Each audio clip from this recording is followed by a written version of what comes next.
चाचा जी ने आज बड़ी पूजा की। हाल ही में चार धाम यात्रा से चाचा चाची आए थे। चाचा चाची के साथ दिल्ली जाते समय चाचा के दोनों बेटे, उनकी पत्नियां, सबसे बड़ी के 3 बच्चे और छोटी के 2, उनकी एक बेटी और दामाद भी थे और बेटी को एक बेटी और एक बेटा भी थे। चाचा ने सबके लिए प्लेन ट्रिप का आयोजन किया था। दिल्ली, चंडीगढ़ आदि के आसपास के कुछ हिस्सों में 3 दिनों तक यात्रा की और बाकी सभी हवाई जहाज़ से वापस आ गए। हालांकि चाचा चाची आगे निकल गए। कई सालों से चाची चाहती थी कि कम से कम एक बार तीर्थ यात्रा पर जाएं। बेचारी चाची जी ने जीवन भर केवल मेहनत की थी। जब उनकी शादी हुई तो वह जॉइंट फैमिली वाले घर में आईं। इसके अलावा घर में बड़ी बहू होने के कारण घर में 2 देवर और 3 ननद की शादी, प्रसव सब चाची ने किए। चाचा की सरकारी नौकरी थी, लेकिन एक साधारण लिपिक की। उस समय तनख्वाहें बहुत कम थी, इसलिए उन्हें हर समय कड़ी मेहनत करनी पड़ती थी।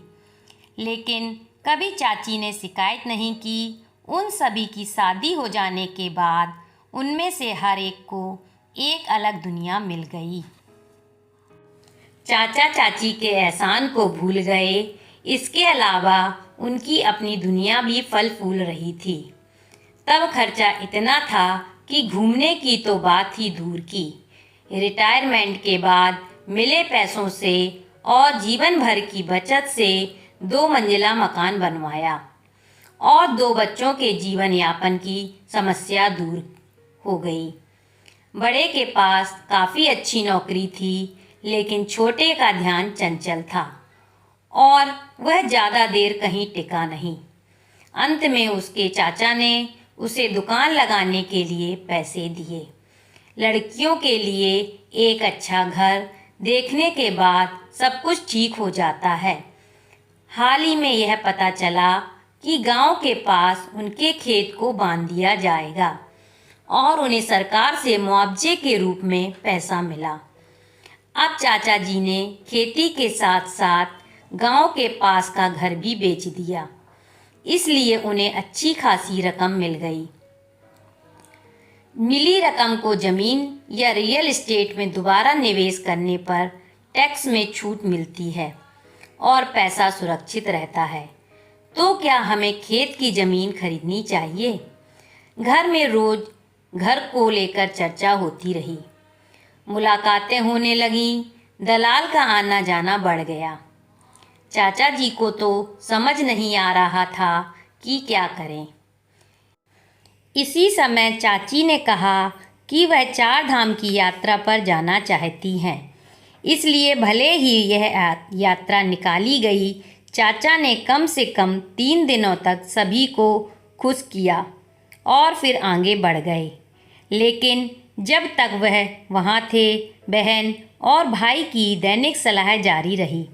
सबको डर था कि अब चाचा चाची न जाने कितना खर्च कर देंगे, हमारे लिए कुछ रखेंगे भी या नहीं। हमारा भी अधिकार है।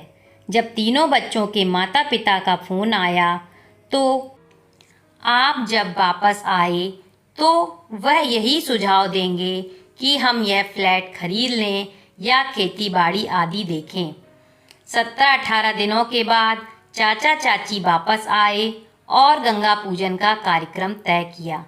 रात के खाने के लिए 100 से 150 लोगों को आमंत्रित किया गया। तीनों लड़कों को यह बिल्कुल पसंद नहीं था, लेकिन वह सबके सामने बहुत खुश मिजाज होने का दिखावा कर रहे थे। दावत अच्छी तरह से हो गई और सभी अपने अपने घर चले गए। घर में केवल तीनों बेटों का परिवार और सभी तोहफे देख रहे थे। वास्तव में वे असमंजस में थे कि पैसों के विषय पर कैसे चर्चा की जाए। अंत में छोटे लड़के ने एक बार कहा, पापा, मेरे दोस्त ने अभी एक फ्लैट खरीदा है। जैसे कि निर्माण चल रहा है, अभी कीमत कम है। वह कम पैसे में 3 फ्लैट छोड़ देगा। क्यों ना जाकर इस रविवार को देखकर आएं। लेकिन चाचा अपने पोते से बात कर ही रहे थे कि अचानक उन्होंने कहा, जब हम यात्रा कर रहे थे तो वहाँ मज़ेदार था। एक मंदिर में बहुत अच्छा उत्सव चल रहा था। रात का खाना चल रहा था, बहुत भीड़ थी और बहुत सारे व्यंजन पके हुए थे।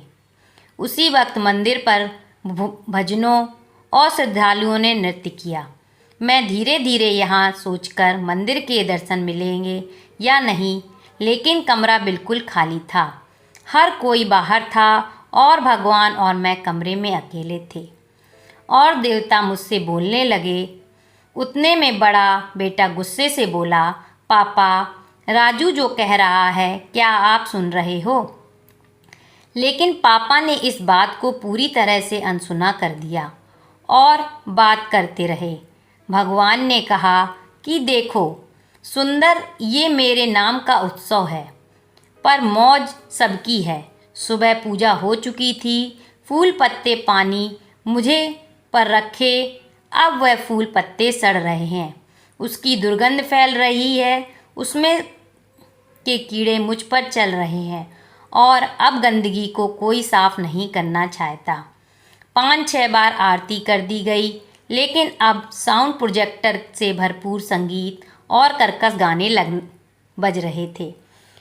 सब खाने पीने में लगे थे, लेकिन मुझे भोग लगाना भूल गए। जैसे ही चाचा जी कुछ और कहने वाले थे, उतने में उनकी बेटी मिष्टी गुस्से से बोली, क्या फालतू की बातें कर रहे हो पापा? पापा आप व्यस्त नहीं हैं यूँ, लेकिन हम इतने काम में इतने व्यस्त होते हुए भी आपके लिए आए हैं और आपकी ये क्या बकवास चल रही है?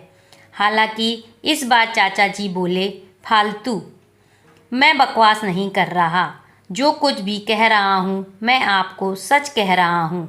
आप हमारे लिए नहीं बल्कि सिर्फ पैसों की सेवा करने आए हैं। जब हम यात्रा कर रहे थे तो हर कोई मुझसे अलग अलग योजनाएं बता रहा था, लेकिन आप में से एक ने भी हमारे स्वास्थ्य के बारे में नहीं पूछा। हम क्या खा रहे हैं, कहाँ जा रहे हैं और हम कहाँ रह रहे हैं, आपने तो पूछताछ भी नहीं की। हमने तो जीवन भर मेहनत करके 4 पैसे कमाए और आपके जीवन को बेहतर बनाने की पूरी कोशिश की। हमारा कर्तव्य था, लेकिन हम अपनी ज़िंदगी जी नहीं पाए। खुशी भी कभी महसूस ही नहीं हुई। आपने इस बारे में कभी सोचा? जब यात्रा पर आपकी माँ का जन्मदिन आया तो आप तीनों में से किसी ने भी साधारण शुभकामनाएं भी नहीं दी अपनी माँ को। मुझे पता है कि मेरे पास जो पैसा है उसका क्या करना है। ऐसे ही मेरे बाल धूप में सफ़ेद नहीं हुए हैं। मैंने 3 फ्लैट में पैसा लगाया है और बाकी के पैसे पोते के नाम फिक्स डिपॉजिट में रखे हुए हैं। उन्हें वह पैसे उनकी शादी में मिल जाएंगे, लेकिन तीनों फ्लैट मेरे और तुम्हारी माँ के नाम पर रहेंगे। मैंने तीनों घर किराए पर दूंगा, लेकिन मैं घर का किराया तुम्हारी माँ के हाथों में दूंगा। हम इसका अधिकतम लाभ उठाएंगे घूमने के लिए, और तुम्हारी माँ का खर्च करना चाहेगी तो वह करेगी, लेकिन तीनों फ्लैट आपको हम दोनों की मौत के बाद ही मिलेंगे। हमने जीवन भर मेहनत करके कमाया है और आपको भी मेहनत से कमाना चाहिए, तब आपको पैसों की सही कीमत पता चलेगी। सचमुच आज घर पर देवता भी बातें करने लगे थे।